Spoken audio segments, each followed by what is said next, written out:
the time that tries men's souls. Testing, 1, 2, 3. There is no God but God, and Muhammad, peace be upon him, is his last prophet.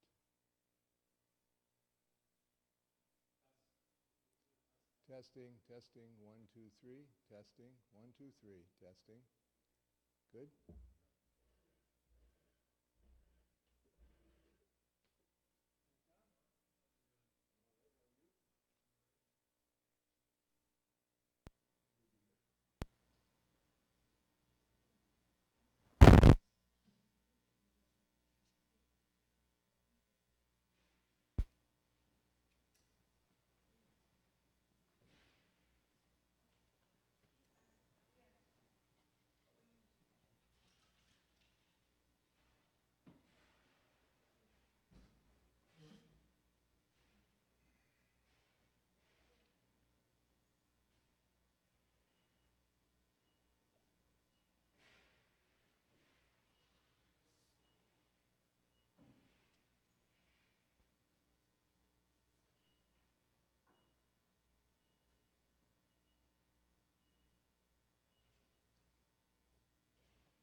seat.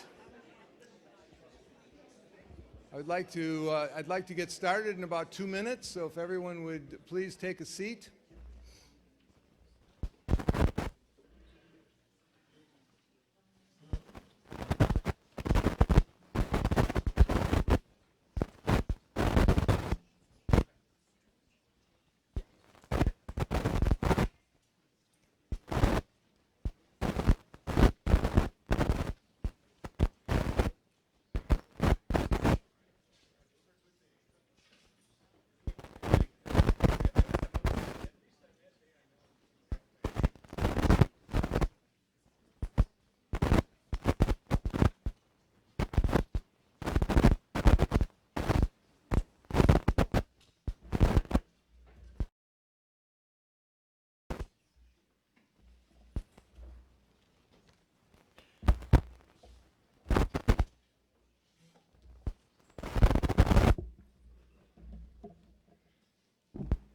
Good morning, everyone.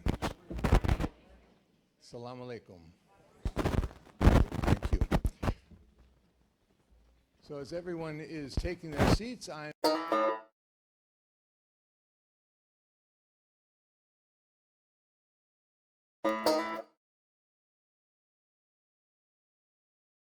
me right now and also by others, but I just want to mention to you that if you need the restroom facilities, they are out in the hall to the right, and then in the first bigger hallway you come to, make a left, and you'll find the restrooms in that hallway. So if that's something you're looking for, that's where you'll find it, and there's some very capable ushers here who can give you some direction also. This morning may be a little different than the other gatherings that have been held in the Detroit area lately to talk about some of the same issues that we're going to talk about this morning. And it came to our attention, those of you who don't know me, I'm Bob Brutel, and I chair the Interfaith Leadership Council, and it came to the attention of the Interfaith Leadership Council that we were kind of avoiding the issue that the community was being fairly easily manipulated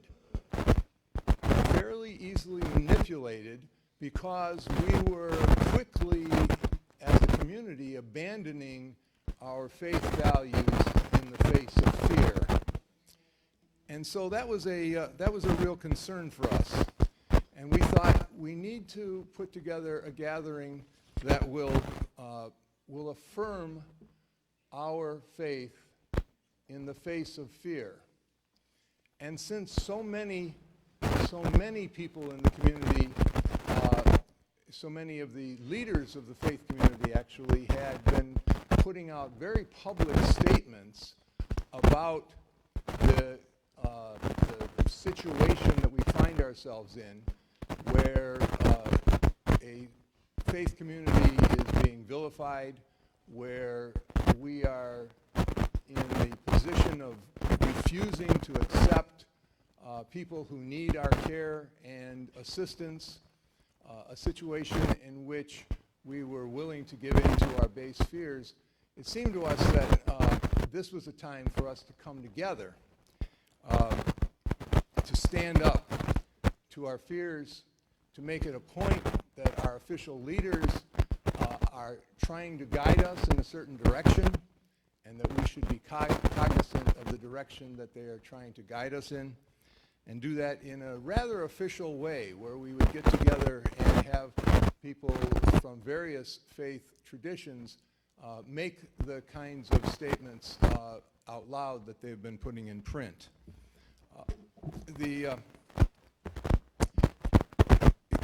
Personally, you'll see in the little note I wrote in the beginning of the program, personally, I feel this very strongly. Comforting, sharing with and caring for our neighbors are no less true now when we feel threatened than they were during less fraught times. Freedom to exercise our consciences, to believe or not to believe, as faithful members of a country that honors religious freedom, matters most when the religion of some people is suspect and routinely being vilified in public discourse. Today, we have come together to insist that we live up to our faith values even in these stressful times. In fact, we insist that these values are meant to guide us when times are stressful, when we are a bit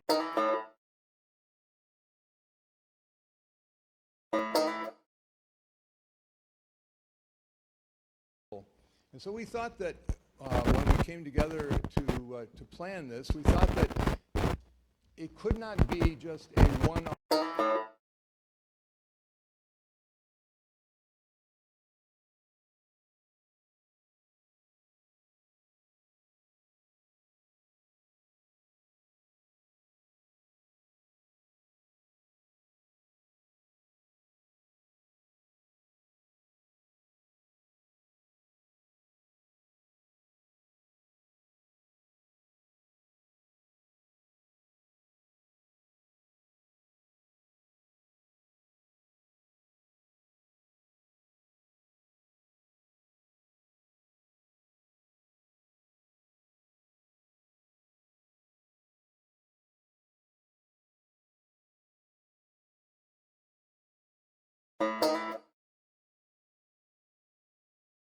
Introduce this year of faith and peace as a way of encouraging all of you to go to back to your congregations.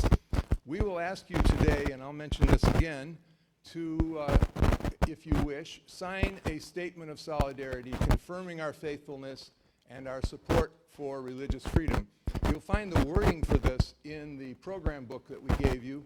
But we're going to ask you to sign it and also to give us your email. And there's a little room at the bottom of it. I'll say this again, I think, at the end. But there's a little room at the bottom of it to give us a note if you want us to send you an electronic copy of this as a PDF so that you can copy it and give it to others. We'll be happy to do that. We're also going to introduce the start of a list of a lot of interfaith events that are going on, and we'll talk a little bit about that. We also have some events that are specifically sponsored by the Interfaith Leadership Council, and we're going to encourage you to do that. But let me say one thing about this here today and also about the whole year and participating in interfaith activities. When you participate, when you actually get involved in an interfaith activity, you become immersed in a situation where you can learn about others on a very visceral level. And we have come to believe that immersion in one way or another, meeting people, coming together with people, forming friendships after you've discovered that you can trust one another is the key to all of this working and not working. And so it isn't just saying things and being sort of sitting in our seats and listening to others talk. It's really participating in the community in some way.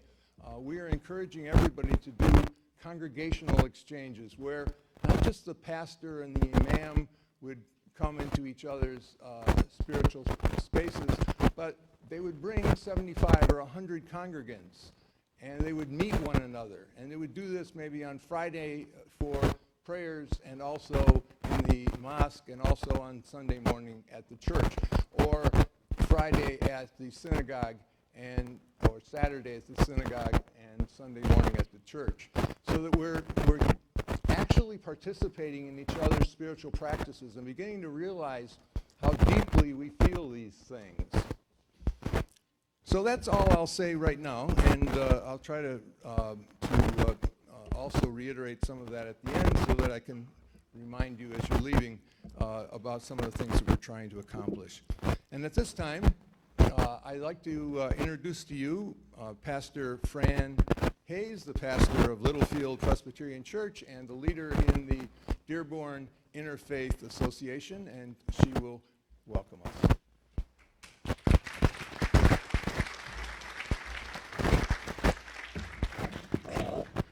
Short people, yes. Well, as a local pastor of Littlefield Church and as part of the Dearborn Area Interfaith Network, I welcome you all. Assalamu alaikum, peace, salam, shalom. Shanti, and we could go on. Many of us have been deeply troubled by what's going on around us. And so it's good that we're gathered here today. We need to stand together in solidarity with our friends of all faiths. We need to stand against fear and hatred and violence, and we need to stand up for religious freedom and for justice for all. It's very appropriate that we're gathered here at the Islamic Center of America. Back in the 1970s and 80s, Imam Shuri and the Islamic Center and the Reverend Bill Gepford and Littlefield Church led what was then groundbreaking interfaith work, inviting people of another faith to come and break bread with you in your house of worship and to talk in small groups and get to know each other was a pretty new idea back then. There's been some of that going on continuously since then, and after 9/11, it was re-energized for a while. It's hard to stay focused and energized on a long-term cooperative endeavor, but for such a time as this, we need to do just that. We need to recommit ourselves as faith communities and as individuals to promote religious literacy and foster friendships and to build bridges of interfaith understanding. The Metro Detroit area has been an important center of interfaith work. We're being challenged now to find ways to build on the work that we've done and the relationships that we've formed to work for the common good and to model this for communities around the nation. We need to do this for the Metro Detroit area, but we need to do it for our nation as well, to show how we can do it and others can as well. So during this year of faith and peace, may the light of our faith and peace shine for all to see.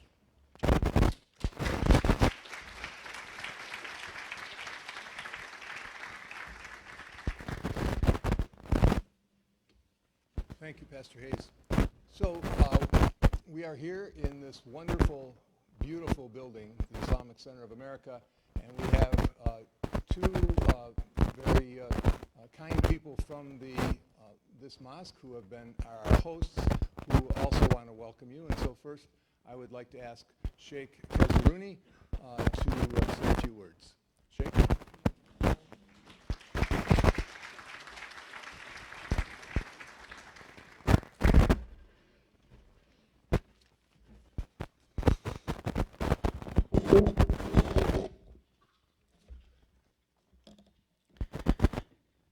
In the name of Allah, the most merciful, the most compassionate,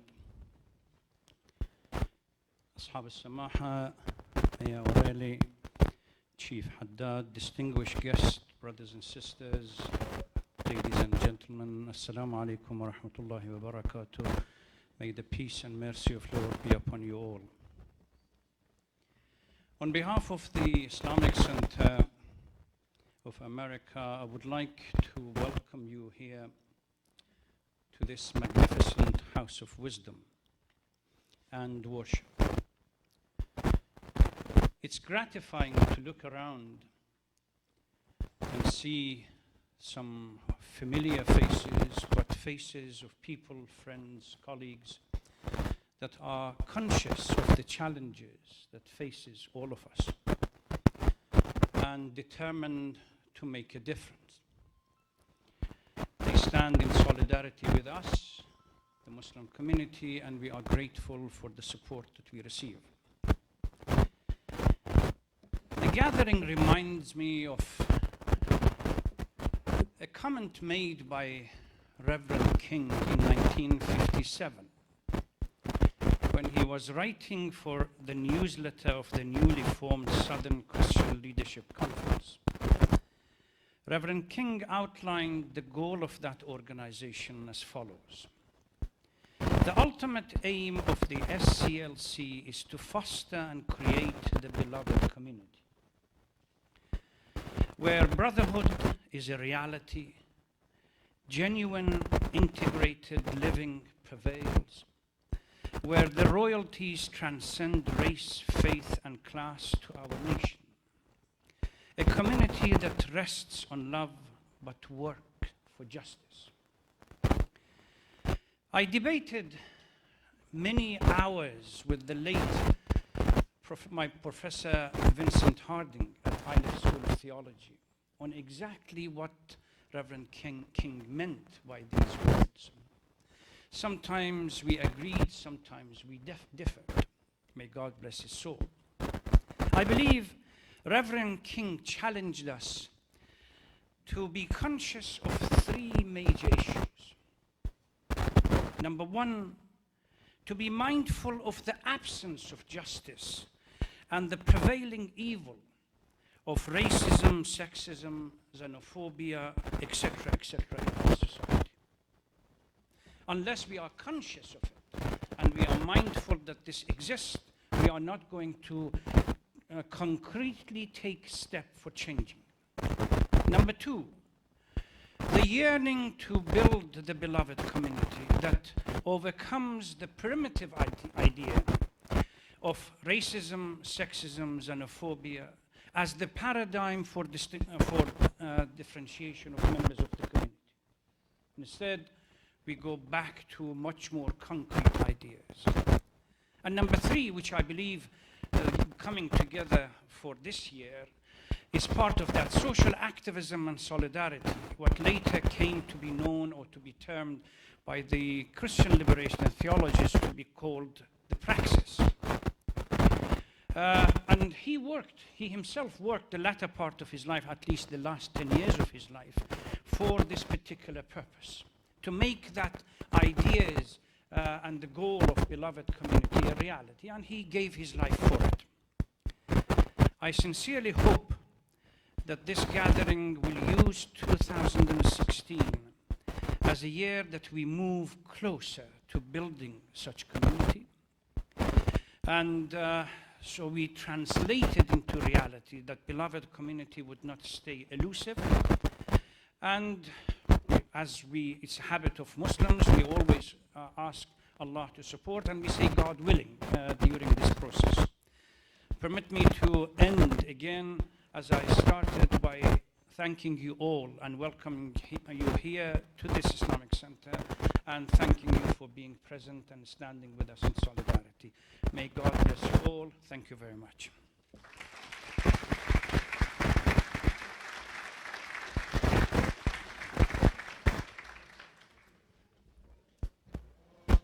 It is wonderful. I usually hear discussion of the beloved community from Christians because I participate in a Christian tradition, and it is wonderful to hear the beloved community being taught by a teacher in the Islamic community. So thank you very much, Imam Sheikh Kazaruni. Now we have a representative from the Board of Trustees for the mosque, and that is Zina El Hassan.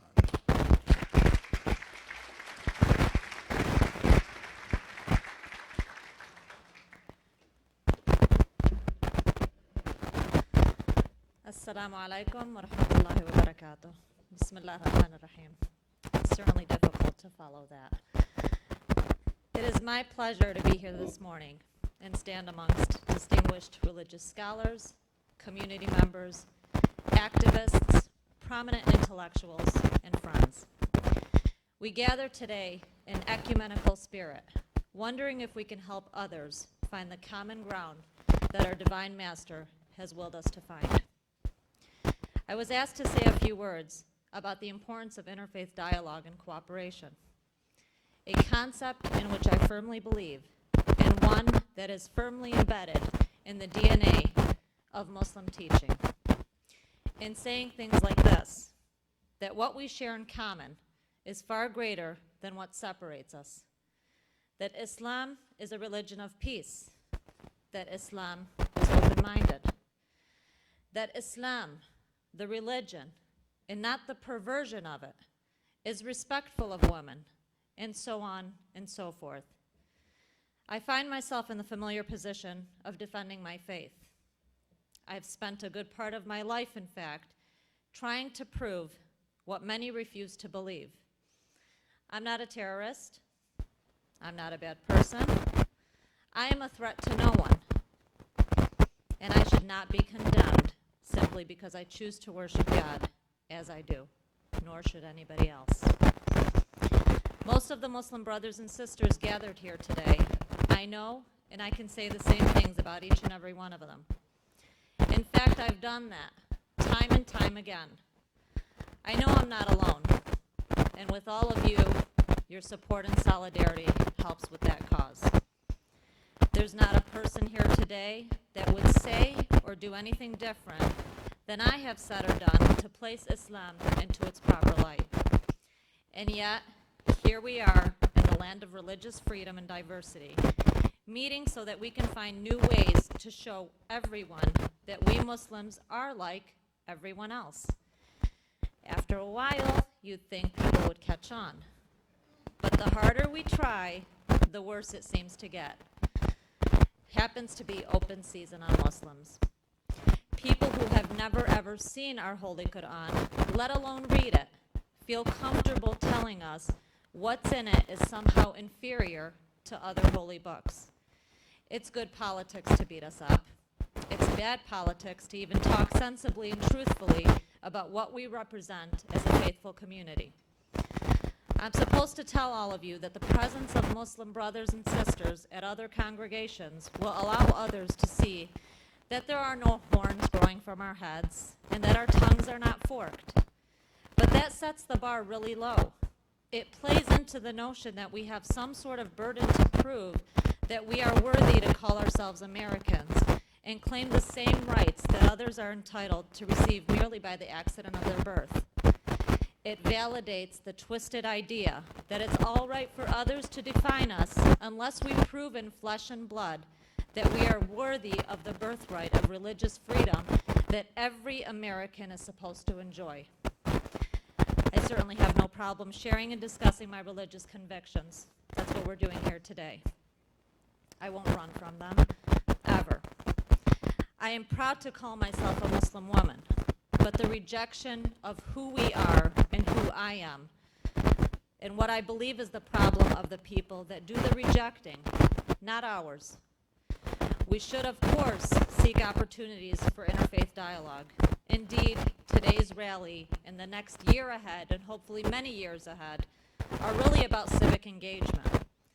As I thought about my contribution to the program, I couldn't help but think of all that is going on in the world today, and what impact those events have had on the perception of Muslims around the world. We need to have courage and freedom to speak out, to say things that people don't want to hear. We need to make it clear that it's not a crime to be pro-Muslim, and it's not a crime to be Muslim. I believe that those discussions help us sharpen our own sincerely held beliefs. But let's be clear about the purpose, and please let us stop apologizing. We have nothing for which to be sorry. Being civil and being civic-minded does not mean you are docile or afraid to speak the truth. Having courage to take positions that are unpopular. We need to remember that the abolition of slavery was not mainstream nor a comfortable topic for many. Yet history proved that people that opposed slavery were right on the issue. How do we accomplish that courage and effectuate the change that is needed? It is most significant to discuss interfaith dialogue. Today's main objective of Muslims is to help fellow Americans, our friends, our neighbors, our legislators, local politicians, and employers better understand Islam and encourage civic awareness and engagement. It affects our families, our friends, our communities, our nations, and certainly our world. By engaging in bold and honest discussions, we make the world a much better place.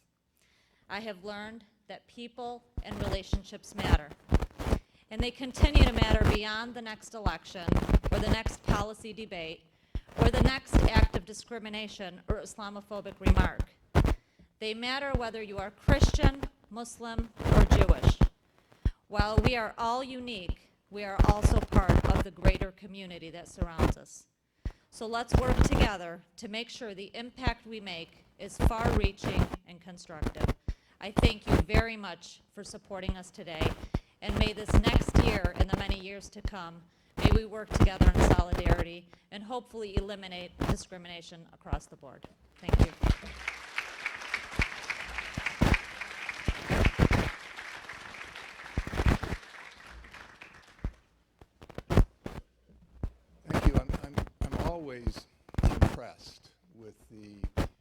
quiet determination, yet the sense that there is something harmful going on in our community that Muslims must push back against. And hearing Zina's words impressed me with that again, that these feelings in the community that for some of us are kind of out there are not out there at all. They're right here, present for Muslims, and we need to remember that and to have a sense of urgency about this issue as a response. And so I thank you very much for that.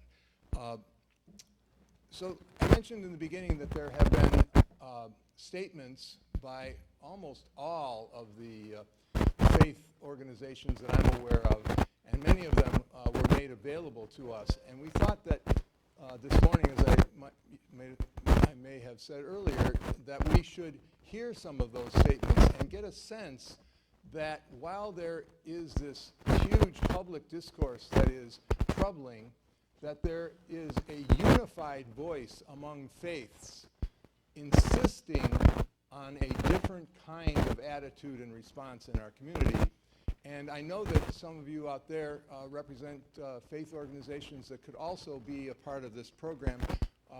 There was just a sense that we could only choose 10 because otherwise we would be here until tomorrow morning and probably not something that maybe, I'm assuming no one brought a sleeping bag. So we really wanted to do something this morning that was powerful and that we would all get a sense of how strongly the faith community objects to the kinds of values that are being inserted into the public forum. And so we have 10 statements and representatives from organizations, faith organizations that I'm sure you are aware of, and you'll find them in the program. We decided to print a program that had some of these statements in it so that you'll take those programs back and point that out to your congregations, that it is not just your faith tradition that has come out with a statement, but that so many of the traditions in our community have decided that this was something that needed a public statement of faith and determination that we all find our way back to our faith values, the traditions that we held so dear. And so we have a number of those, and I just also want to mention that up at the dais here, we have somebody that I see quite often, as a matter of fact, in situations like this. You can be proud of both your mayor and of Dearborn and chief of police, Mayor Jack O'Reilly, and Chief Haddad. I saw Mayor O'Reilly yesterday, and I said, we seem to meet every day, and he said, wherever we meet, it seems to be something good going on. So I think that that statement and his feelings should be honored, and I appreciate that he's with us today along with the chief. And so first up, I would like to introduce then Father George Shalhoub, who is the pastor of the Antiochian Orthodox Church in Livonia, St. Mary's Basilica. Father Shalhoub.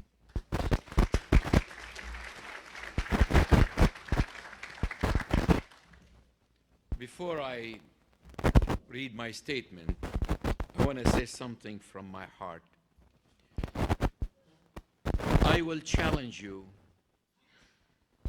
Ms. Zaina, that your speech should be read before 10,000 people in downtown Detroit on Christmas Day.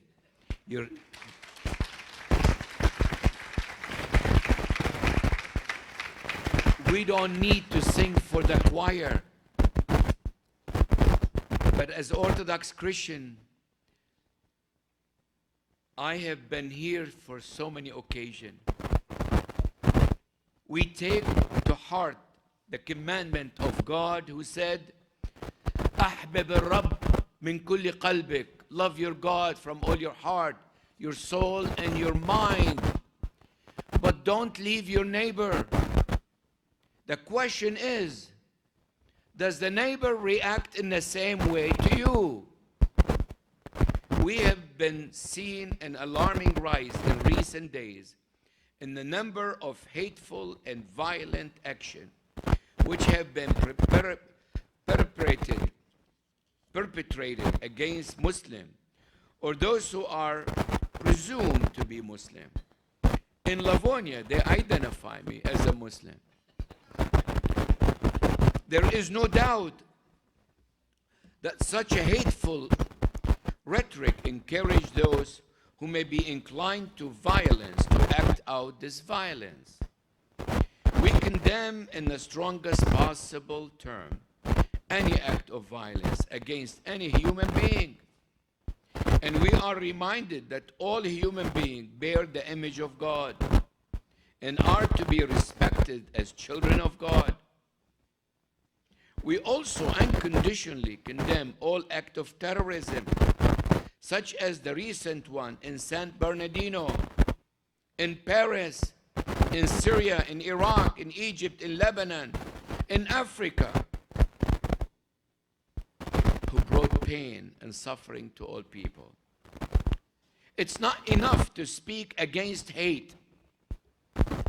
We must not hate ourselves. It's not enough to speak against racism and remain racist. It's not enough to speak of love and we do not love others. The Antiochian Orthodox Christian Archdiocese in North America proclaim all people must be treated with respect and dignity that is due to a human being. No one has the right to cancel others out of existence, to single out people of an entire religious because of the senseless and horrific action of terrorists. Actually assist the terrorists by reinforcing their division and fear, which they will spread. We urge all civil authority of the United States to use every effort to root out any threat of terrorists and illegal mean. As we journey through this Advent season, Christmas, Hanukkah, and the birth of the prophet, we must prepare ourselves to be worthy of God. It's not enough to say, I love you, Lord, by your lips. We need to act lovingly. So we send our prayer to all people who are suffering on a daily around the world, especially in the Middle East. We stand in solidarity with our friend and neighbor, and we will be of assistance to them in any way we can. We ask the Lord to hear our prayer and to remind us all that we are the children, not only of Abraham, but of Adam. God bless you and Merry Christmas.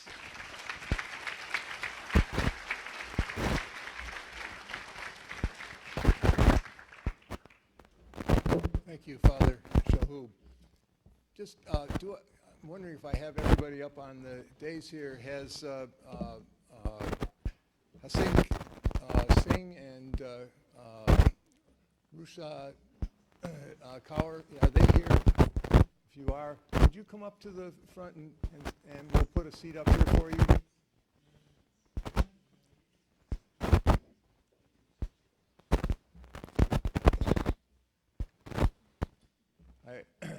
Thank you. I haven't met you before. I know your mother well, and I love her dearly. So I am proud to say that one of the first people whose statements I noticed, and it may just be because it is part of my own personal tradition, but one of the first statements I saw about this issue from a very concerned point of view was from the Archbishop Archbishop Alan Vigneron of the Roman Catholic Archdiocese of Detroit. He wrote a letter to his priests instructing them on the Catholic teaching and being very careful to say that any attacks on religious liberty were an attack on our faith and what we believe. And so I'm happy to say that the interfaith officers for the Catholic Church and also a friend, Father Jeff Day, is here to speak for the Archbishop.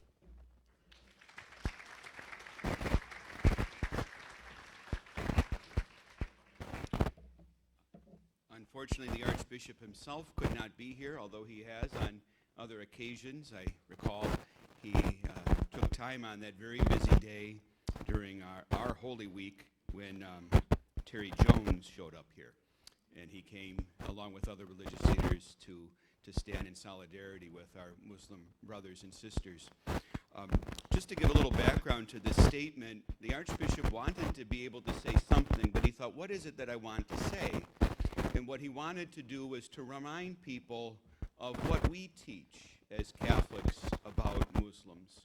50 years ago, at the Second Vatican Council, the fathers of that council made a statement, and they said, we treat with respect and esteem our Muslim brothers and sisters. That is our official teaching, our official stance as the way that we relate to our brothers and sisters who follow Islam. And so, because there was such a lack of respect and esteem in our political discourse, the Archbishop felt the need to be able to say something. First, he wrote this letter, a statement to the priests, as Bob had said, but he also wrote a cover letter to the Imams Council. And so I want to share with you that letter before I read the statement. And he writes, dear friends, please find attached my statement to the priests of the Archdiocese of Detroit in response to the recent comments regarding the restriction of Muslim immigrants to the United States. Know that I stand with you in opposing any and all unjust discrimination on the basis of religion. I take great pride in the fact that we stand together to defend the right, especially in condemning acts of violence perpetrated in the name of God.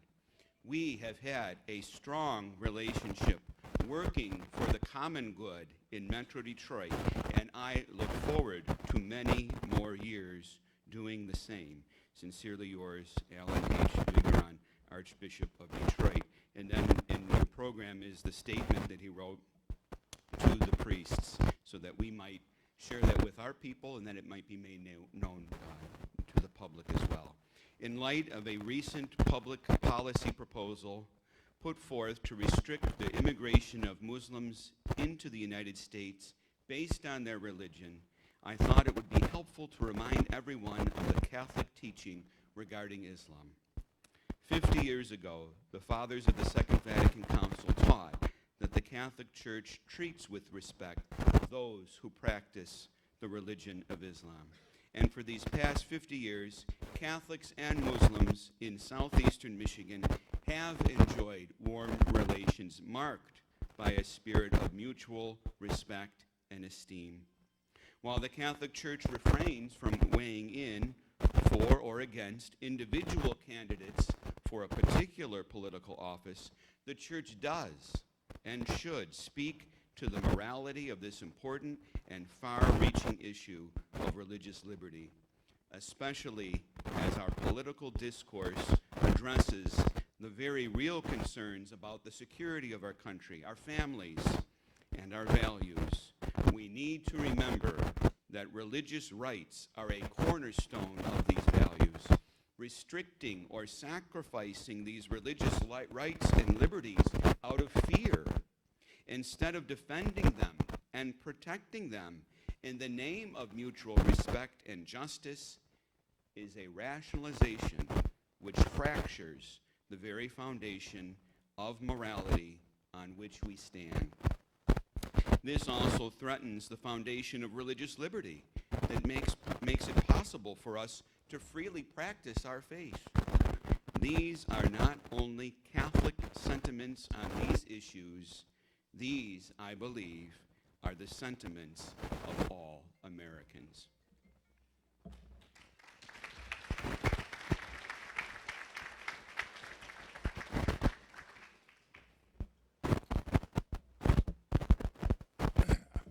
Thank you, Father Day.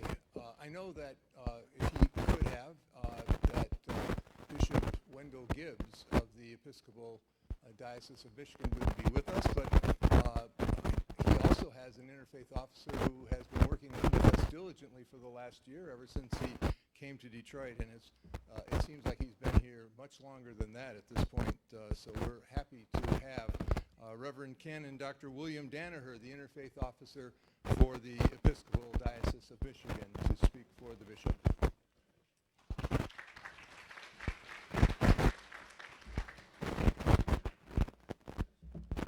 Please let me begin by saying how grateful I am to Sheikh Kazaruni for his hospitality today and for providing this opportunity for us to gather together and to stand together and to speak together with one voice and with one heart and with one mind. So thank you, Sheikh. It is a privilege and honor for me to speak to you in the name of the one who has called us to speak the truth with love. And speaking on behalf of Bishop Gibbs, I want to say a few things about the challenges before us. The first is that this challenge that we're going to be facing is going to be something that we're going to continue to face, because the fears that have worked their way insidiously into our culture are deeply embedded. Barbara Ehrenreich, who is a remarkable sociologist, wrote a book called Fear of Falling, in which she said that fear is the characteristic of the inner life of the American people. And that is the result, she says, of all the ways in which we have become isolated from one another over the past few decades. It won't take putting in sidewalks to make this better. It won't take taking down walls. It's going to take working together and seeing each other and drawing from the deepest traditions within each of our different faith communities to counteract this pervasive feeling of fear. Because we cannot stop these events from happening. What we can do is we could provide a different way of interpreting them so they do not become socially corrosive and morally corrosive and undermine the beloved community that Sheikh spoke about so eloquently. So as the bishop and I were discussing this statement, I was reflecting on all the parts in our sacred traditions where we are told by God to fear not. In Genesis, the moment in which God calls Abram to be the father of nations, he says to him, "Fear not, Abram, I am your shield." And later in Genesis, after Hagar leaves with Ishmael and fears for her life, the Lord sends a message, "Hagar, fear not, for God hath heard the voice of the child and knows where he lays." And Luke, at the moment in which the angels delivered the sign that Christ is born, we hear again, the angel said unto them, "Fear not, for behold, I bring you good tidings of joy." And finally, in the Quran, and Yusuf Ali's translation, which is the translation I favor, in the Surah 20, which is known as Teheh, we read, "Fear not, for I am with you. I hear and see everything." May this year of faith and peace be a time in which we hear the voice of God more clearly. And may it be a time in which we dig deep into our deepest resources of our traditions and find together sources of strength and love. And may we stand together. Now, all of that stands behind Bishop Gibbs' very brief statement today when he writes, "Now is not the time to step away from the values which have served us so well. The diversity in our villages, towns, and communities makes us stronger, not weaker. Now is not the time to forget the love, compassion, and empathy that lies at the core of our different religious traditions.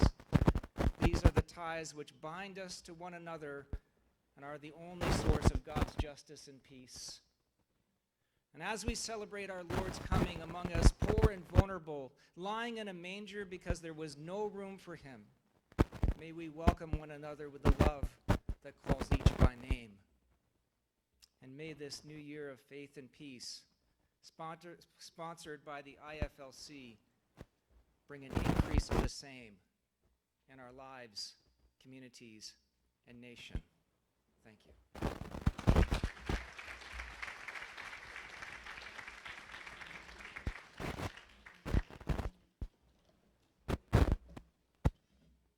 Thank you very much.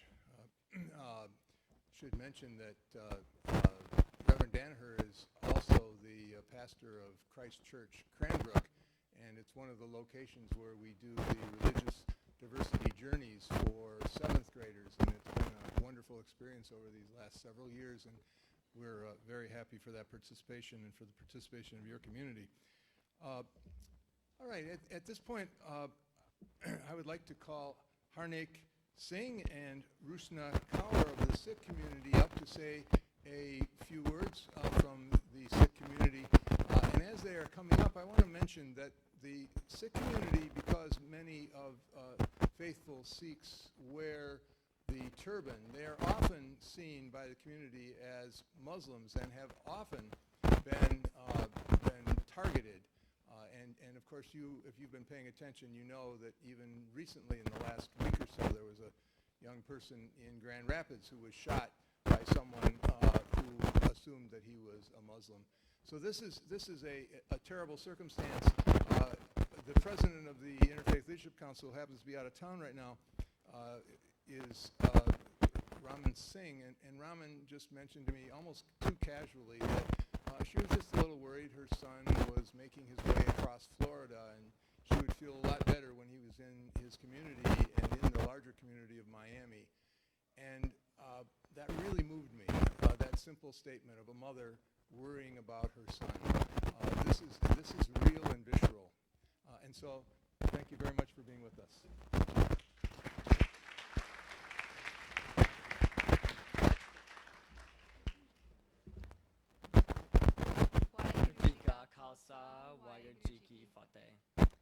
Sikhism, the world's fifth largest religion, originated in India in 1469 with the first guru or teacher, Guru Nanak Dev Ji. After 10 gurus, the wisdom of our teachers was compiled into a holy scripture called the Sri Guru Granth Sahib, a compilation that Sikhs today look to for guidance and support. Sikh values are American values. Sikhs believe in one God, earning an honest living, equality, humility, service, compassion, and, as exemplified time and time again in our history, religious freedom. To illustrate our belief in religious freedom and to stand up against hate today, we would like to share with you all 2 examples. The first is in a shabad, or hymn, written by our 5th teacher, Guru Angad Dev Ji. In this hymn, Guru Arjan Dev Ji speaks of the multitude of ways in which human beings show their love for God. Koi pade Ved, koi Kitab. Some read the Vedas and some read the Quran. Koi ude neel, koi saped. Some wear blue robes and some wear white. Koi kehe Turk, koi kehe Hindu. Some call themselves Muslim and some call themselves Hindu. Koi bache bisak, koi sargindu. Some yearn for paradise and others long for heaven. Kaho Nanak jin hukum pachata. Says Nanak, one who realizes the hukam, or word of God's will, Rab Sahib ka din Ved jata. knows the secrets of his Lord and Master. In addition to the idea of religious freedom being expressed in Sikh writings, Sikh history is filled with actions that highlight this Sikh belief. Perhaps no such example is better than the Sakhi, or story, of the death of our 9th teacher, Guru Tegh Bahadur. Guru Tegh Bahadur lived at a time when even personal laws were oppressive and the right to worship as one wished was denied. The ruler at the time had no tolerance for other religions, and as such, some local holy men approached Guru Tegh Bahadur for help and guidance. They had been given an ultimatum.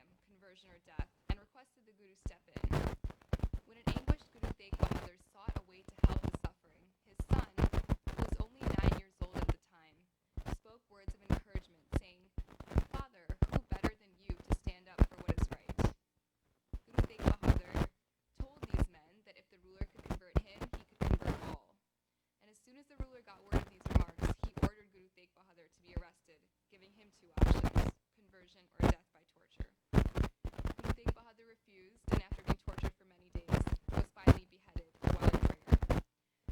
The site of Guru Tegh Bahadur Ji's execution was later turned into an important gurdwara, or Sikh house of worship, in Sisganj, India. Millions of people of all social and religious backgrounds pay respect to the Guru at this shrine. He is honored as a man who gave his life for religious freedom for all people, not just for Sikhs.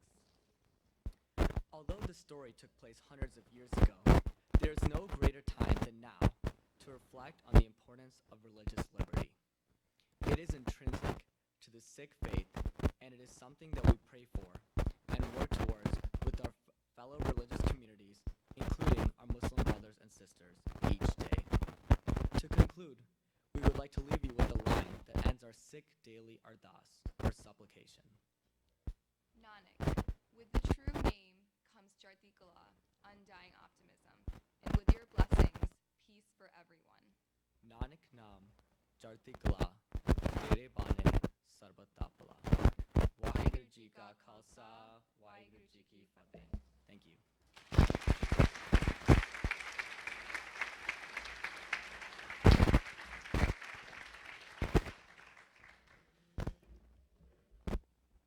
Sikh tradition is a tradition that honors equality so at its root, and I so much honor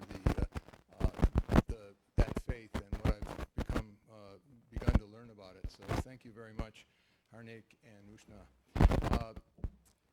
The United Church of Christ I've been talking to a number of representatives from the UCC over the last several days, and there are many who wanted to be a part of this statement, and so we have two on the program, Dr. Paul Van Ooyen and Reverend Bay Landy, and there may be others. So if others are with you, please introduce them. All right.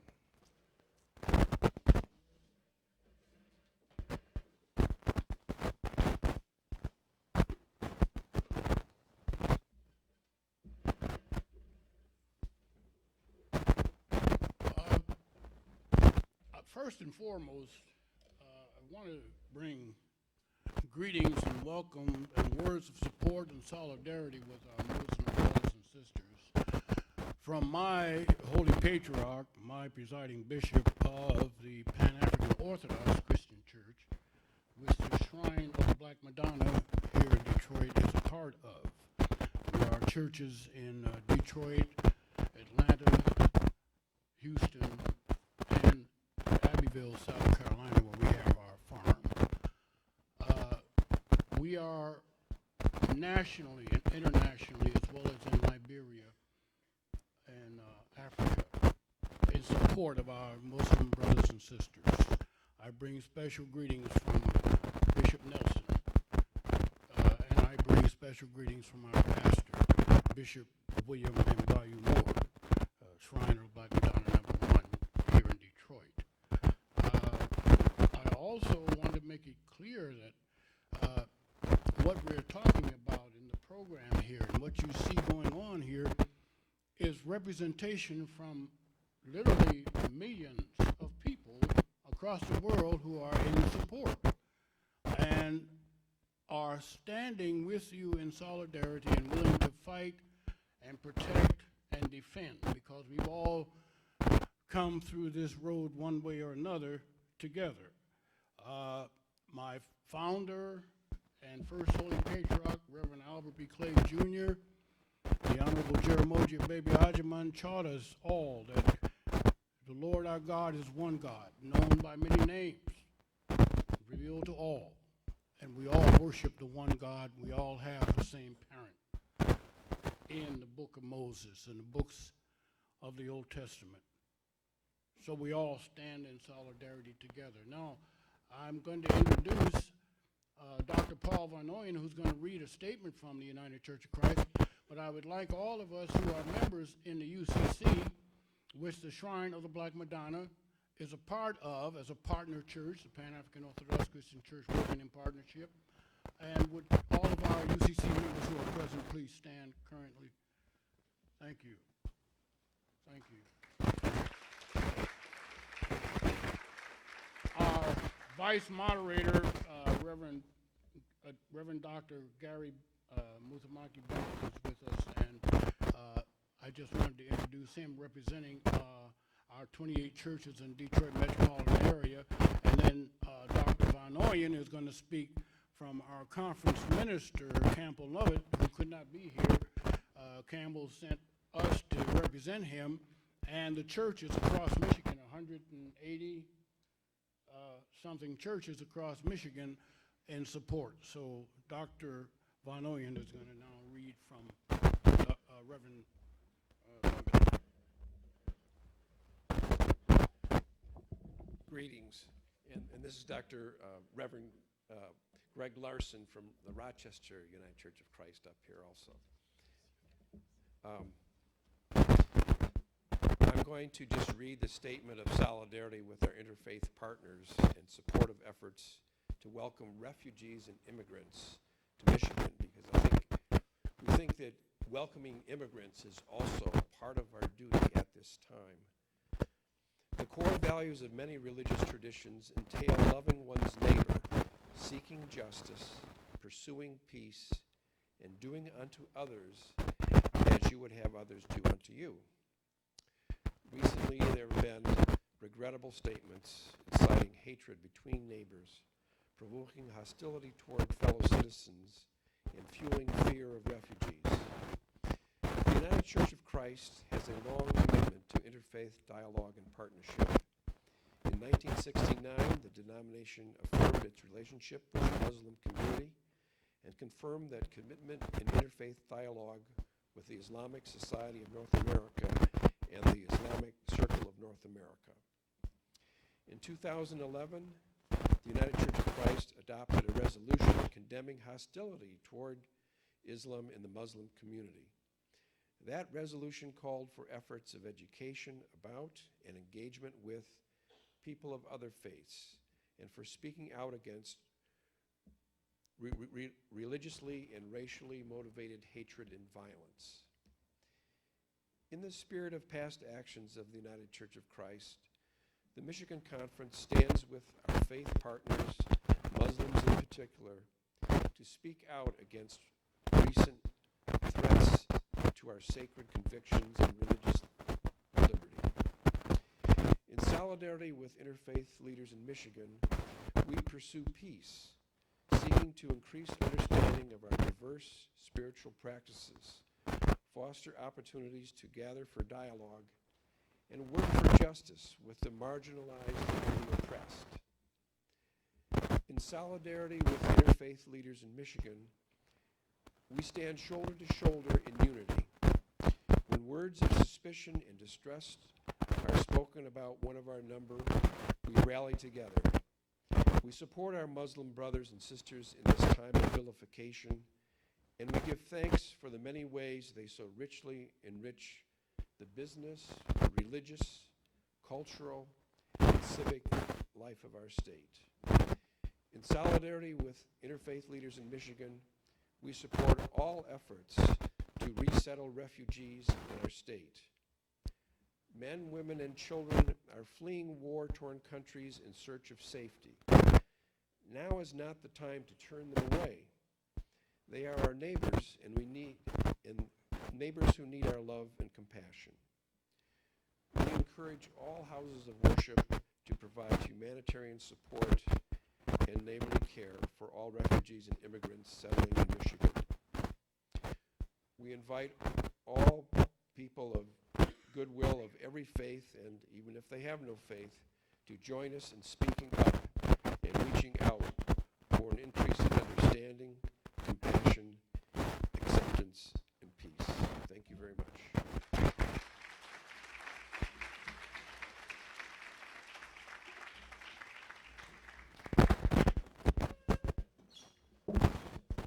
Yes, we thank the UCC community for being with us and for being so staunch about this issue.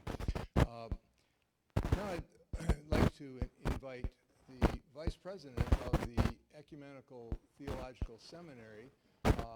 The President is also with us, Dr. Stephen Butler Murray, who is up in front here, and many of you know him and know how since he's come here, how open the seminary has been to interfaith efforts, and so we appreciate that.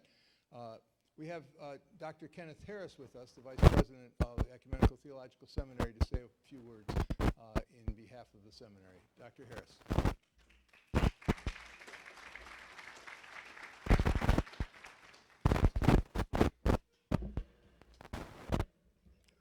Good morning. I greet you in the name of our gracious God. And I'd like to say that it is an honor to be here this morning to participate in this very important event. And the Ecumenical Theological Seminary, I'd like to say before I make my statement, is committed to not just the training of religious leaders of their Protestant faith, but we have endeavored through a Muslim chaplaincy program that is now evolved into more of an interfaith program to demonstrate our commitment to interfaith dialogue, interfaith cooperation, that we are partners in faith in doing the thing that our God has called us to do. One of those things is just peace. And so this morning, I'd like to just say a few things. I come from a Baptist background, and I was told I had 3 minutes. Usually it takes us 3 minutes to just say hi. But I'm going to try to stick to that this morning. I am a New Testament scholar, and I'd like to say that the Christian faith, I think, has some things to say about diversity. In Acts chapter 17, verse 26, the Apostle Paul was in Athens, Greece, at Mars Hill, and he was in dialogue with philosophers, Epicureans, and Stoics. And they were having a pretty good debate about religious issues. But one of the things that came out of that discussion was a statement that even in English or in Greek say a whole lot about what we believe God, his view is towards humanity. And roughly translated, it would be out of one. And we believe that is Adam. Every ethnos, every nation of men came from the one. And it's interesting that that word ethnos has been brought into our experience in terms of ethnicity. And what was meant to speak of something that was one family has been used to indicate distinctions and differences in a very negative way. But it was out of one nation that the apostle affirmed that we all came. That makes us brothers and sisters. And so we have these religious differences and distinctions, but we have a common humanity that I think is anchored in a common value, a religious value, and that is that we would love our neighbor as ourself. And so one cannot separate one's faith from the way one lives in the world. You cannot separate one's faith from how you treat and interact with one's neighbor. And so whether you're Christian or Muslim or Hindu or whatever you are, all of us are one. And we have this common value, this common faith. In Galatians chapter 3, verse 28, Paul makes a statement where he says, I'm pulling a little bit out of context, but he says that when it comes to people, there's no Jew or Greek, no slave or free, no male or female. And so he looks at ethnicity, he looks at social economic status, he looks at gender, and says that from a Christian perspective, as we're looking at humanity, all are equal, all are one. And we are not to make distinctions that separate us as lovers of human beings. The rhetoric of some recently with regard to the immigration of Syrians and Muslims and others is of the same character and essence where earlier Hispanics were painted as criminals and now Muslims as terrorists, and a blanket painting of entire groups of people in a negative way due to the actions of a few and denying the common humanity of us all. When injustice is done, people suffer. And I could go on and tell you about even sometimes feeling as an alien in my own country as an African American male, and Black Lives Matter and all of that. I could take another 5 minutes and talk about that.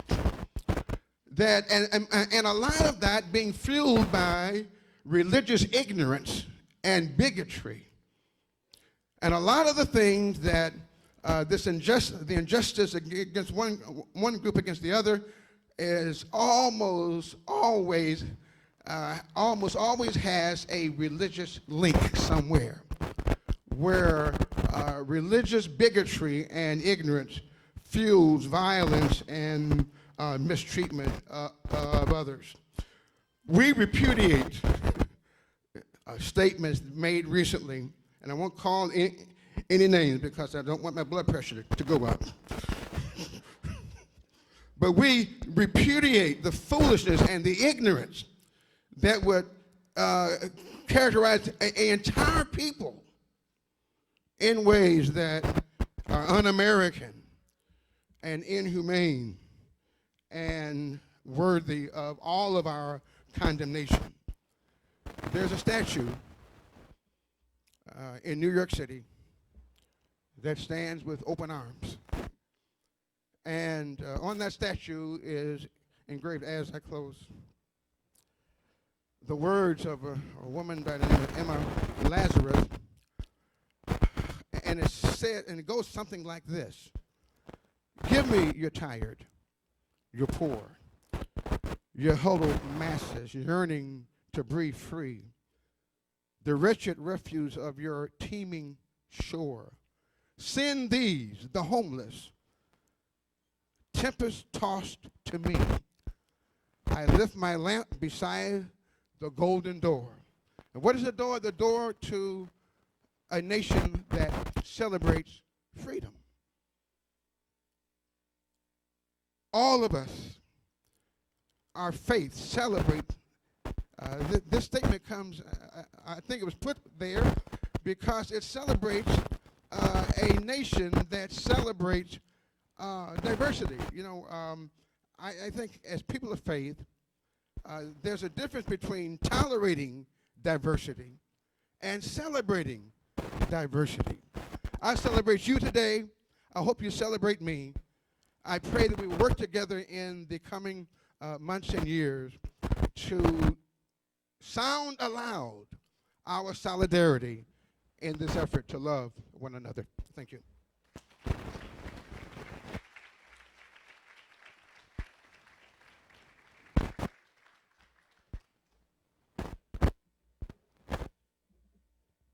I beg the forgiveness of those who will come after Dr. Harris. You probably should have put the Baptist at the end. Thank you very much. Thank you very much, Dr. Harris. One of the participants, Father George, who I think has had to leave early and asked me to put him first on the program, and that's because he did have to leave early, said to me, please make sure that there is a Sunni representative on this program, because much of the feeling in the community is that somehow there's some sort of enmity between Muslims. Of course, in this community, we do not notice that, but at any rate, there's something of that in the press. And so there was no doubt we were going to have one of the planners for this day, Imam Mustafa El-Turk, who is the president of the Islamic Organization of North America, be with us and speak a few words. Thank you, Imam.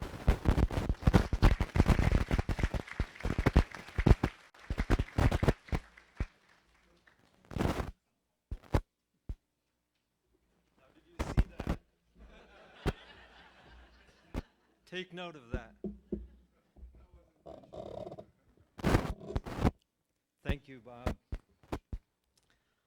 In the name of God, the most compassionate, ever merciful, most gracious, greetings and peace to all of you. Assalamu alaikum.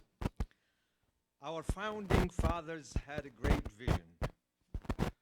We hold these truths to be self-evident, that all men are created equal, that they are endowed with certain unalienable rights, that among them are life, liberty, and the pursuit of happiness. It was easy to craft such beautiful words, but it proved to be difficult to live up to such a vision. America overcame many obstacles and hurdles that came in the way of that vision. But who had ever thought that in the 21st century, as we progress in sciences and technologies to unimaginable heights, regress in upholding human values, scriptural values, American core values of freedom, equality, and justice. Apparently, the statement in the Bill of Rights to some is nothing but an empty slogan. Hardly a day goes by without Muslims getting punched. It may be a trial, a test of faith, and so we declare. The Quran teaches in chapter 41, Fussilat, verse 34, good and evil can never be equal. Repel evil with good. Then he whom you have enmity with may become your best friend. As people of God, as people of conscience, as Americans, we will not compromise our values and principles of freedom and equality. We must defend the inherent worth and dignity of every human being, regardless of their skin color, faith, race, or ethnic background. Brothers and sisters, let us commit ourselves to working together and make next year a year of hope, a year of solidarity, a year of fighting hate and bigotry through love and compassion. God does not want people to be hurt. God indeed is most compassionate, most merciful. He is the source of peace. He is the peace. As-salam.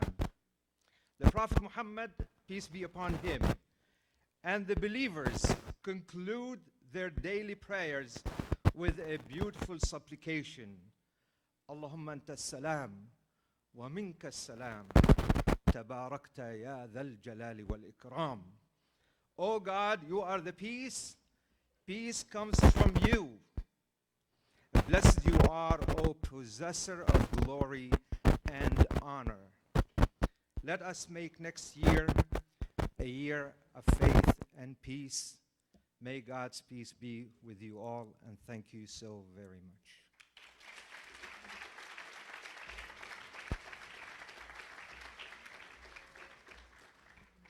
Thank you, Imam.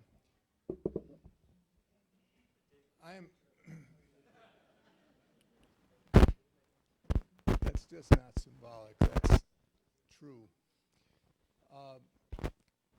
I am very proud to say that many of my friends, close friends, are Jews, and I know how much these friends of mine have been working for peace. And you will note that in the program there are just short of a dozen official organizations of the Jewish community that have come out to connect themselves to the faithful Muslims in our community and to say strongly that they object to this rhetoric in the public discourse. And today we have with us the president of the Michigan Board of Rabbis, Rabbi Stephen Rubenstein. Rabbi Rubenstein.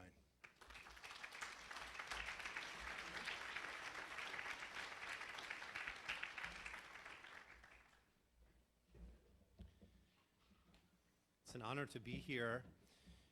Bob points out that in your program it has the listing of several different organizations.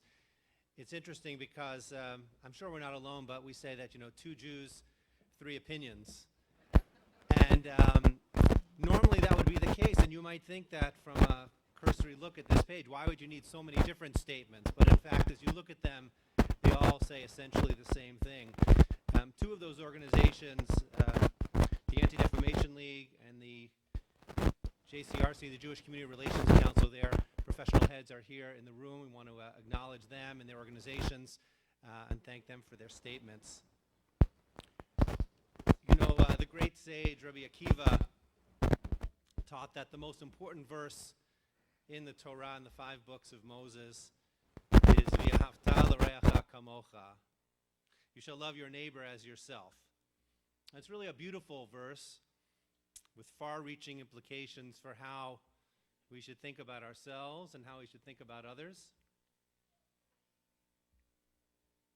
But interestingly, another sage who came before Rabbi Akiva, his name was Hillel, he taught, that which is hateful unto you, do not do unto another.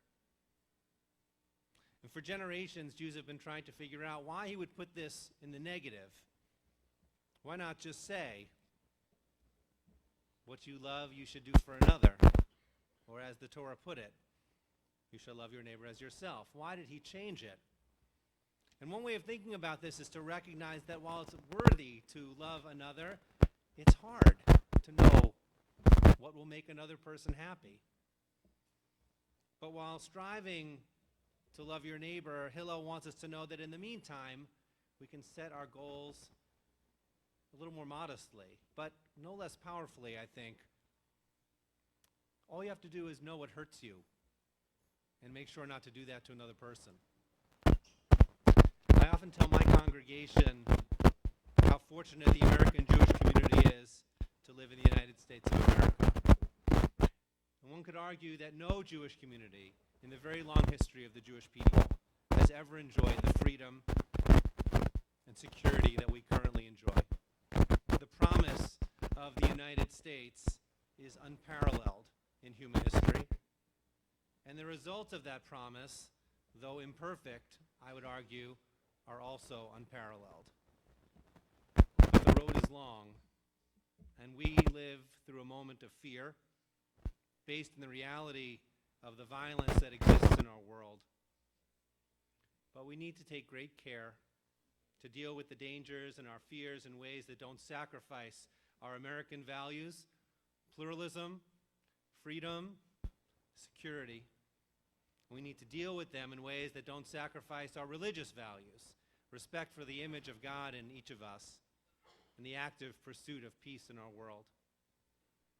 So what is hateful unto us? Harsh words directed at us, directed at a people or at a religion. Scapegoating and the feeling of exclusion for our neighbors and from our society. So I would argue that Hillel was surely correct. What is hateful to us, we should not do unto others. In the name of Aaron the Kohen, the high priest, what I hope for this year is that we work for a year where we follow Aaron's example. Not only do we love peace, but we pursue peace. Thank you.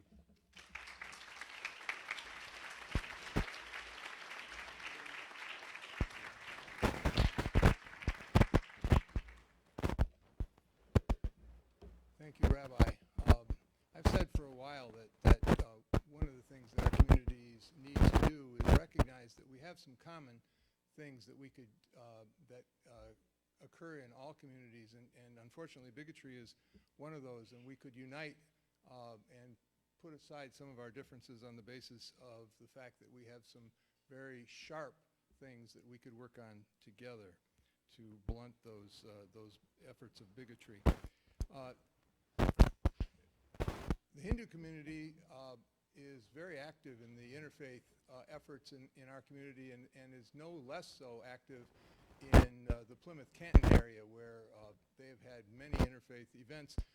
And one of the people that has really tried to bring children into this, young people into this immersion process, is Chandru Acharya, who is here to represent the Dharmic traditions. Chandru?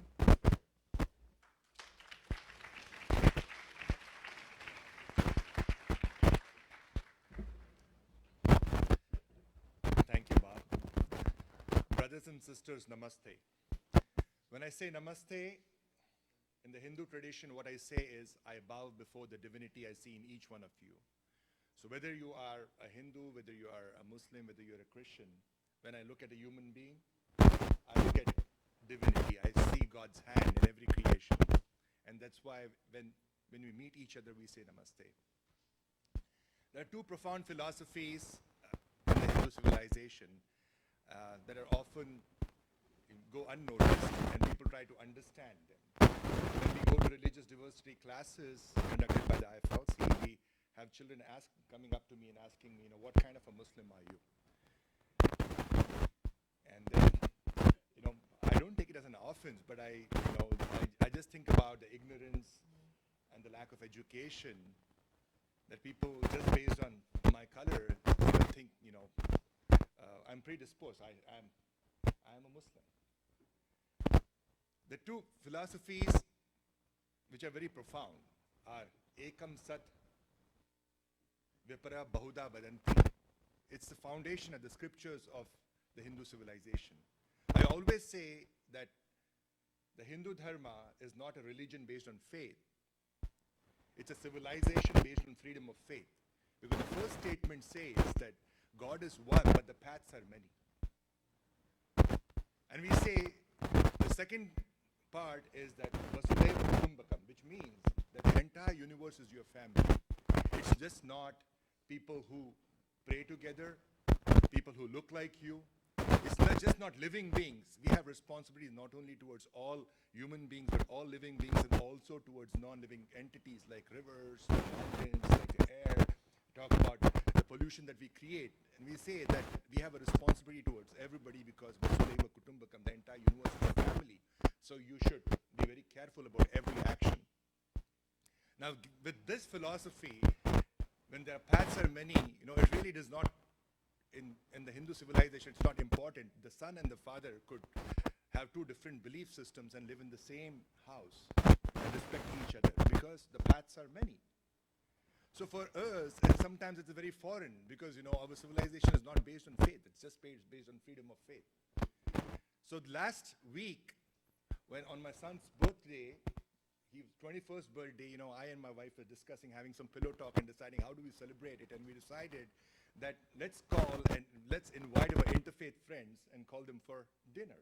And that's what we did. On the 12th of December, we invited about 10 families. There were Sikhs, there were Muslims, there were Christians, and we all, got together at 6:30 in the evening at my house.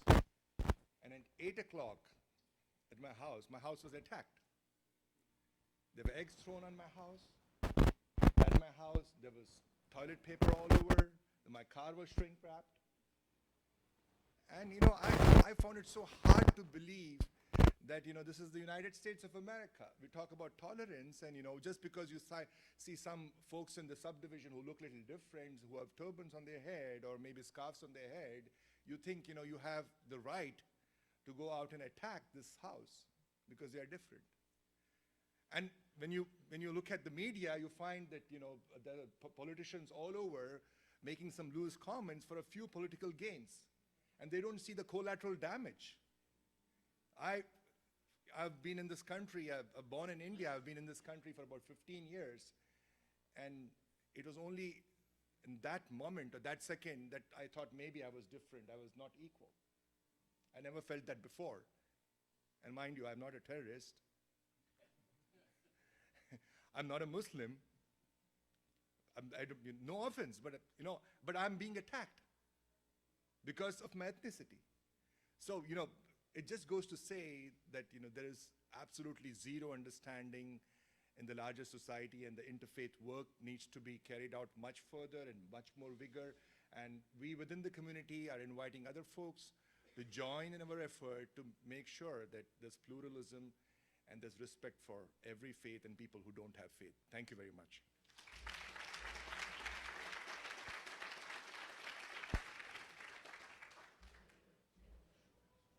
Thank you, Shangru. Well, as I said, we could have had many more, and there's quite a few spokespeople, and of course it takes a few minutes to do that. But the last this morning will be Reverend Dr. Jill Zundell, who is the pastor of the Central Methodist Church and is one of the people that came forward and said, we need to do something like this. So I'm very happy to ask Pastor Zundell to come to the, oh, there she is.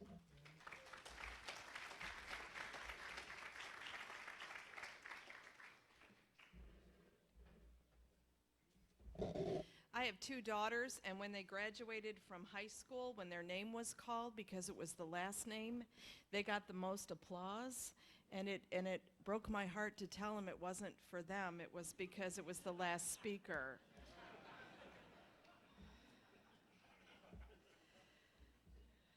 I was here on Friday night. We started an interfaith dialogue with my congregation, and I have been here quite a bit in the last 2 weeks, and having way more fun here than in my local church. So I want to thank you. Thank you so much. You feed me, you welcome me, and I am honored to be here. What I'm going to share with you, I shared on Friday night our statement from the Board of Church and Society of the United Methodist Church is in your program, so I draw your attention to that at a later time. Right after 9/11, New York City came up with the term, if you see something, say something. Do you remember that? If you see a suspicious package, say something. If you see someone acting suspicious, say something. Well, I have seen racism, racial profiling, and the othering of my Muslim brothers and sisters, and I come today to say something. In the words of Bernie Sanders, enough is enough. Years ago, 20 years ago, while serving a church in Hazel Park, I volunteered to be trained as a docent at the Holocaust. I was shadowing a docent leading a tour of Jewish businessmen, and they asked this question to the docent, where were the churches? And the docent responded, I don't know, and looked at me and said, maybe Jill can answer that question. And that question has haunted me to this day. Where were the churches during the Holocaust? Where were the churches when they ransacked people's homes? Where were the churches when they set the synagogues on fire? Where were the churches when numbers were tattooed on people like cattle brands? Where were the churches when the Jews were forced to wear Stars of David so people would know what faith they were? The answer to that question is, obviously, the church was not there. And so 2 weeks ago, when I watched a man running for president of the United States saying that he was going to make Muslims wear badges so we could identify them, when he said he was going to ban all Muslims from coming into our country, and when he said he would go after the families, I knew that I had to speak up. And I knew that I could not ever be silent again. You see, I am not going to allow this to happen on my watch. And that is why we are here today. As Christians, we are celebrating the birth of the Prince of Peace, Jesus the Christ. But the question is, how can we in one breath sing joy to the world, the Lord is come, and in another breath scream hatred at people who worship the very same God that we do? Why are white men confused when they do mass shootings and Muslims are terrorists?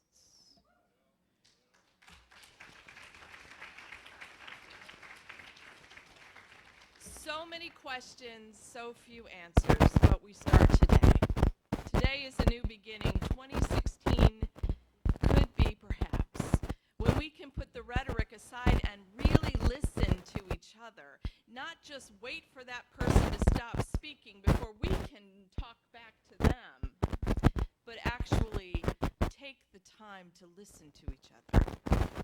Listen to each other's fears, but also listen to each other's hopes and dreams for a new world. I believe that that understanding starts today. I wanted to close with this statement from Reverend Niemöller. First they came for the communists and I did not speak out because I was not a communist.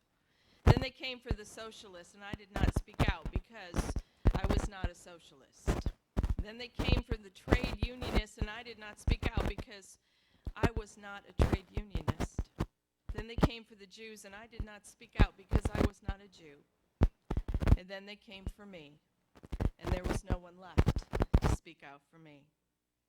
Today is the day we say we shall speak out, we shall speak up, and we will all join together and say, not on our watch. Thank you.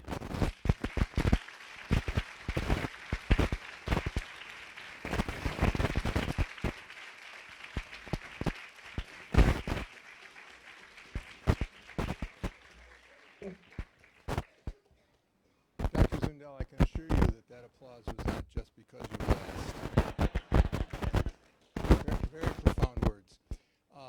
Thank you all for being here. I know that there's other pastors here, others representing other faith communities, and on another time I think we should hear from them also. But you do need to talk to the choir, and we do need to get enthusiastic and get energized to go back to our congregations, places of worship, and to teach these things and to show that this is an almost universal teaching of churches. There is a statement of solidarity that we'd like to ask you all to sign today. I'm assuming that one of these was put into each of your programs. If you read it and find it to find yourself to be in agreement with it wholeheartedly, we'd like you to do that. Put your email address on it, put your congregation and the city in which it is. That way we know we can locate that congregation, know that we'll find other like-minded people in that congregation. So we so much appreciate it if you, like I said, if you feel that you're in agreement with this, and I hope you do, that you will sign the statement of solidarity that really is an expression of what we've been trying to do here this morning. I want to thank our planning team for helping me to put this together, helping us to put this together. Like I said, Dr. Zundel was one of the first that helped us. We put this together in a week's time. Any of you who have planned events know how hard that is to get all of the things together. Very much appreciate Qasim Ali from the Islamic Center of America, who was instrumental in helping us get everything put together. The Meredith Smolansky from the Interfaith Leadership Council, who just worked tirelessly to get the program together and to make sure that everyone was notified and so on. We're also going to be, we have a tweet. You can go to IFLC2. I got that right, IFLC2. If you tweet all through the year when we have new events and so on, we're going to try and let you know what they are by tweeting them out. I know there's other ways of doing that these days. If we can discover them, we'll try to do those also, but we really want to keep you aware of the events. We want to do this immersion thing. I'd like to invite Sarah Hazimi to come and talk just a little bit. Sarah, I lost where you were in the group here. Come up. You know, this really, what we're talking about here is preparing the world that will be after we leave it. And so I really think that it's important that we listen to a person who is in the beginning of her career and has some concerns for us to think about. Sarah?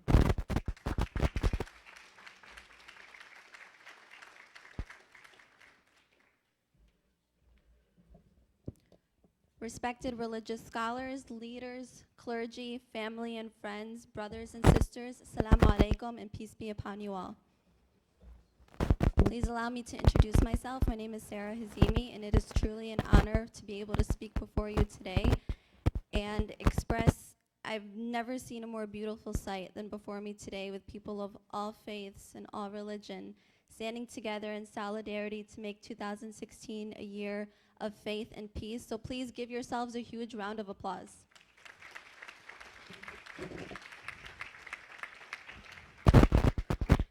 God, by whichever name we call him, created mankind with free will.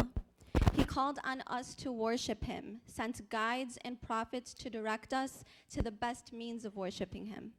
He instructed them to act as our guides and helpers in our affairs, and some responded to them after finding wisdom in their preachings. As time went on, we changed, we forgot, and at times we became arrogant and went astray. God did not abandon the new generations based on the mistakes of those who came before us. Instead, out of his infinite wisdom and infinite mercy and compassion, he sent other prophets to remind us of that which we forgot, and to teach us how to deal with new developments in our social and scientific lives. These new teachings took shape and form as new religions, but in truth, they were never new, only an extension and reform of the religions which came before. Because of this, it is only beneficial for us as humans who intend to live a good life, one where we are never unjust to our fellow humans, nor arrogant towards our Lord. We must look into all religions to find the complete message of God. It is said in the Bible that Jesus said the Comforter, who will come after him, will give answers to questions which the people could not comprehend during the time of Jesus. It is too said in the religion of Islam that Muhammad said, "Seek knowledge, even if it be in China." Interfaith is not about proving whose religion is right and whose religion is wrong. It is not a challenge, nor is it a dispute. It is simply an effort to learn from one another, and this is never bad for human development. And so it is vital that we invite and encourage, especially our youth, interfaith dialogue, to not only ensure that 2016 is a year of faith and peace, but it is the beginning of years and years to come of faith and peace. Please allow me to conclude with a verse from the Holy Quran. Indeed, if God wanted to make you one nation, he could have done so without difficulty. But he made you different so that you may learn from one another. Assalamu alaikum and peace be upon you all.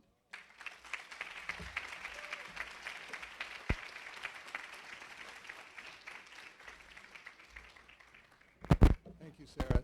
Sarah was also part of our planning committee. So in my faith, we have something called, at the end of the ceremony that's called the Mass, we have something that's called a commissioning. And it's the very end where we say, go out and teach these things that you've learned today to those others and to make it a world of peace. And so we really have a commissioning to you, I would say, and I think that it's very fitting to seek understanding and friendship and to do it actively. There's no reason why we shouldn't be the ones that are the catalyst for all of that. And so I'm asking you all to do that. We've provided you with the statement. We also would be happy, maybe you've been seeing this blue band here flash every once in a while and saying, that's very stylish, where could I get one of those? And so you're in luck. We have one for you if you care to wear it, and if you like the idea and want to get more, we will see what we can do about getting more of them for your congregants and so on. Anyone that's willing to sign on to this effort, we would be happy to do that, because I think we need to remind ourselves that this is a time when we have to be active. We must stand up for our faith values. And so if Gail Katz would come up here very briefly, we've got some things that you could do, and others will come out, and Gail's going to mention a couple of them. And I want to thank you for being with us this morning, and we'll just end after Gail tells us what we should do from here on. Here, Gail.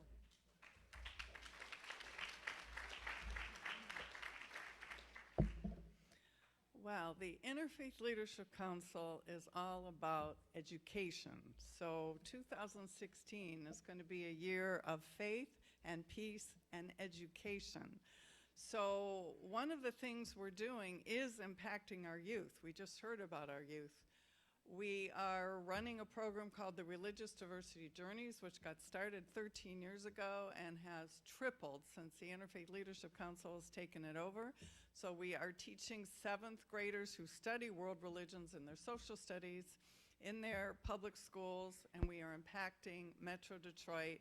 Close to 500 children are going to a mosque, a synagogue, a church, a Hindu temple, a Sikh gurdwara, and learning about other faith traditions. And their parents who drive them are going, wow, I've never been in this house of worship. I didn't know this. And because of that, we thought, we need to have journeys for adults. So what you have in your program is our first immersive experience in religion and culture for adults. We have a session in March on Judaism, April on Sikhism, May on Islam, June on Christianity. We want you guys to attend. We want you to pass the word.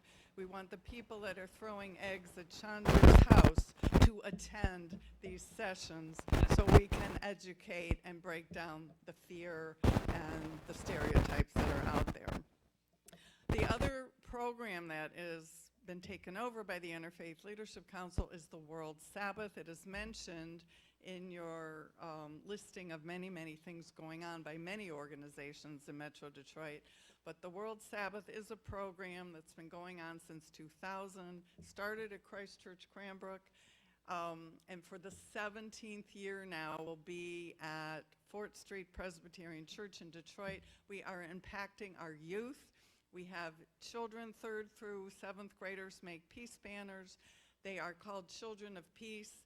They learn about different faith traditions.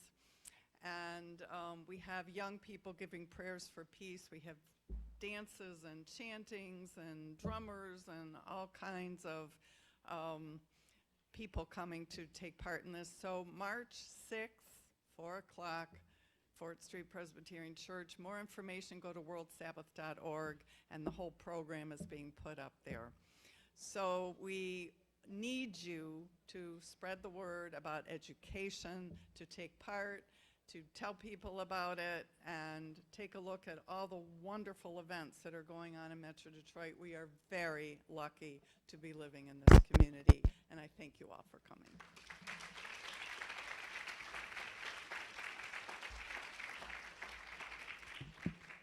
Well, I would just ask you to one more time give all of the presenters a round of applause. Thank you.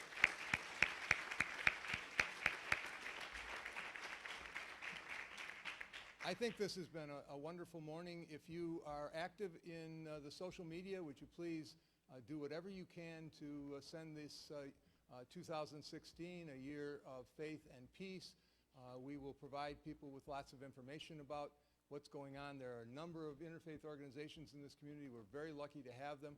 We have some of their representatives here today. They have wonderful events. We're going to try to be a nexus for that, so you can go to our website and find out more events. But if you make yourself real evident to us that you want to know about these things, we will make sure that you are aware of all the various things that you could bring people to and immerse yourself in.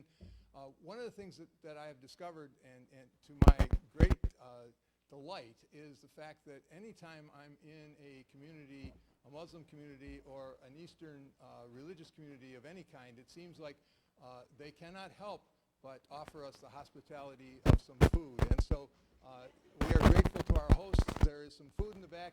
Make sure you get the stylish bracelet if you wish. Those are available. We have a basket at the back. You can put those statements that you've signed in the basket in the back. And please enjoy one another's company. Thank you all for coming. Yell real quick.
you.